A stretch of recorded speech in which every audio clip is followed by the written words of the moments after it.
Hello दोस्तों, स्वागत है आप सबका कोस्मो हेल्थ केयर में।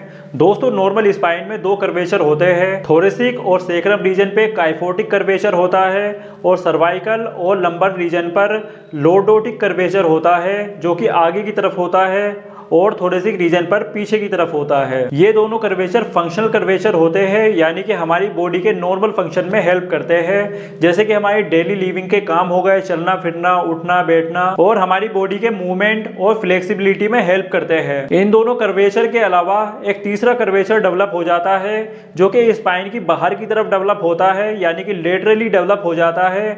उस कर्वेचर को हम बोलते हैं स्कोलियोसिस कर्वेचर या स्कोलियोसिस। स्कोलियोसिस कर्वेचर एक एबनॉर्मल कर्वेचर होता है, जो कि हमारी बॉडी के नॉर्मल फंक्शन को अफेक्ट करता है और बॉडी में एबनॉर्मेलिटी और डिसेबिलिटी डेवलप कर देता है। स्कोलियोसिस दो टाइप का होता है। नंबर 1 नॉन स्ट्रक्चरल स्कोलियोसिस, जिसे ट्रांसिएंट, मोबाइल या फंक्शनल स्कोलियोसिस भी कहते हैं। Number 2 structural scoliosis. ये स्कोलियोसिस परमानेंट स्कोलियोसिस होते हैं, जैसे कि इडियोपैथिक स्कोलियोसिस, कंजेनाइटल स्कोलियोसिस या फिर पैरालाइटिक स्कोलियोसिस। इनमें स्पाइन का जो नॉर्मल स्ट्रक्चर होता है वो पूरी तरह से या तो डेवलप नहीं होता या फिर उसमें कोई एबनॉर्मेलिटी आ जाती है, जिसकी वजह से वो स्ट्रक्चर को डिस्टर्ब कर देती है। जैसे कि हेमीवर्टेब्रा, इसमें वर्टेब्रा पूरी तरह से डेवलप ही नहीं हो पाता, आधा डेवलप हो पाता है, जिसकी वजह से स्कोलियोसिस डेवलप हो जाता है। इसी तरह से ब्लॉक वर्टेब्रा होता है, यानी कि दो वर्टेब्रा आपस में जुड़ जाते हैं और ब्लॉक बना देते हैं, जिसकी वजह से स्कोलियोटिक कर्वेचर डेवलप हो जाता है। या फिर अनसेगमेंटेड बार वर्टेब्रा होता है, जिसमें कि दो वर्टेब्रा की एक साइड आपस में जुड़ जाती है और जो साइड जुड़ती है वो साइड ग्रोथ नहीं करती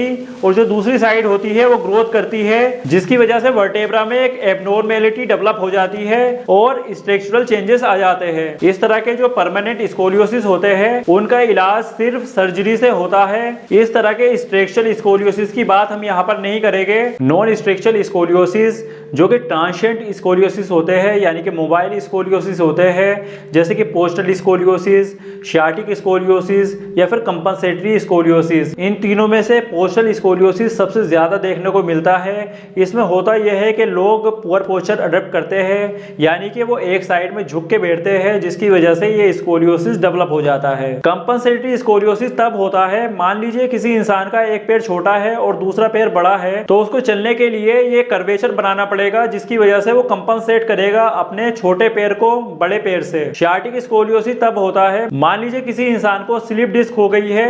अब स्लिप डिस्क की वजह से पेरा स्पाइनल मसल्स में स्पाज्म हो जाता है, जिसकी वजह से एक साइड से मसल टाइट हो जाते हैं और दूसरी साइड से मसल स्ट्रेच हो जाते हैं। जहां से मसल स्ट्रेच होते हैं वहां से कर्वेचर बाहर को निकल जाता है, जिसकी वजह से लेटरल कर्वेचर डेवलप हो जाता है। इस तरह के नॉन स्ट्रक्चरल स्कोलियोसिस यानी कि मोबाइल स्कोलियोसिस हम क्लिनिक में या घर पर ठीक कर सकते हैं। आपका स्कोलियोसिस स्ट्रक्चरल है या नॉन स्ट्रक्चरल है, आप इस तरह से पता कर सकते हैं। आपको सीधा खड़ा होना है और अपनी हिप जॉइंट से आगे को बेंड हो जाना है। जब आप आगे को बेंड हो जाएंगे तो आपकी स्पाइन बिल्कुल सीधी हो जाएगी, यानी कि आपका स्कोलियोसिस फंक्शनल स्कोलियोसिस है, मोबाइल स्कोलियोसिस है, जो कि आप उसको घर पे ठीक कर सकते हैं या क्लिनिक में ठीक करवा सकते हैं। स्कोलियोसिस की वजह से कॉस्मेटिक डिफॉर्मिटी डेवलप हो जाएगी, जैसे कि सी शेप या एस शेप डिफॉर्मिटी। इस डिफॉर्मिटी में आपका एक तरफ का कंधा और पसलियां उठ जाएगी और दूसरे तरफ की पसलियां और कंधा फ्लैट हो जाएगा और आपके पोस्चर में चेंजेस आ जाएंगे, जैसे कि आप एक तरफ से झुककर चलेंगे, जिसकी वजह से आपको सांस लेने में दिक्कत होगी, आपके मूवमेंट कम हो जाएंगे और आपकी फ्लेक्सिबिलिटी और फुर्ती कम हो जाएगी। और जब आप चलेंगे तो आप ऑकवर्ड गेट में चलेंगे, यानी कि आपका जो गेट होगा वो ऑकवर्ड गेट होगा। स्कोलियोसिस 10 से 15 साल की लड़कियों में ज्यादा देखने को मिलता है। जैसे जैसे उम्र बढ़ती रहती है तो उम्र के साथ आपके जो पोस्चरल चेंजेस आए हैं बॉडी में, उनकी वजह से आपको सीने में, कमर में और गर्दन में दर्द महसूस होने लगता है। इसलिए ट्रीटमेंट लेना या इसका इलाज करना बहुत ज्यादा जरूरी हो जाता है। हम आपको यहाँ पर स्कोलियोसिस को रिहेबिलिटेट करने के लिए कुछ एक्सरसाइजेस, कुछ मेजर्स बताएंगे, जो कि आपको घर पर करने हैं, जिससे कि आप अपने स्कोलियोसिस को खुद ही घर पर रिहेबिलिटेट कर सके। तो आइए देखते हैं वो मेजर्स। इस तरह से बैठ जाना है और लेटरल कर्वेचर जिस साइड में है उस साइड का हाथ इस तरह से रखेंगे और अपने दूसरे हाथ को इस तरह से सर के ऊपर ले जाकर स्ट्रेच करना है। इस पोजीशन को 30 सेकंड के लिए होल्ड करेंगे और आपका जो हाथ ज़मीन पर टिका हुआ है उसको बिल्कुल सीधा रखेंगे और टाइट रखेंगे ताकि वो मुड़े नहीं।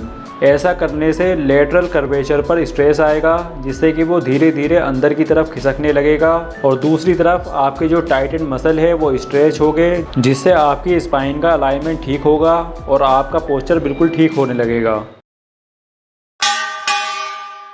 2 तकियों को इस तरह से बेड पर रख लेना है और कर्व के पीक पॉइंट को इन तकियों पर इस तरह से रख देना है।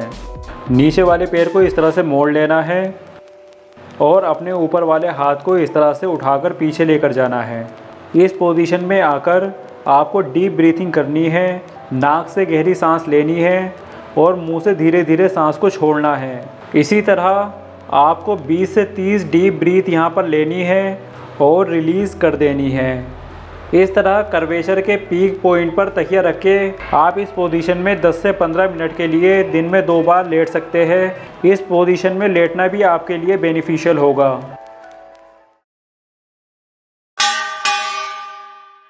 इस तरह से बेड के कोने पर लेट जाना है और आपको इस तरह से दोनों हाथ उठाकर पीछे ले जाने हैं। आपको ज़्यादा से ज़्यादा हाथ को पीछे ले जाने की कोशिश करनी है। इस पोजीशन को भी 30 सेकंड के लिए होल्ड करके रखना है आपको। इस एक्सरसाइज से आपकी स्पाइन में एक्सियल स्ट्रेच आएगा जिसकी वजह से जो आपकी स्पाइन में स्कोलियोसिस आया हुआ है यानी कि लेटरल कर्वेचर डेवलप है वो धीरे धीरे स्ट्रेच होगा और आपकी स्पाइन का अलाइनमेंट धीरे धीरे ठीक होने लगेगा, बिल्कुल सीधा होने लगेगा।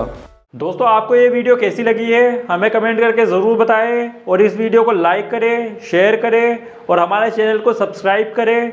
Thank you so much.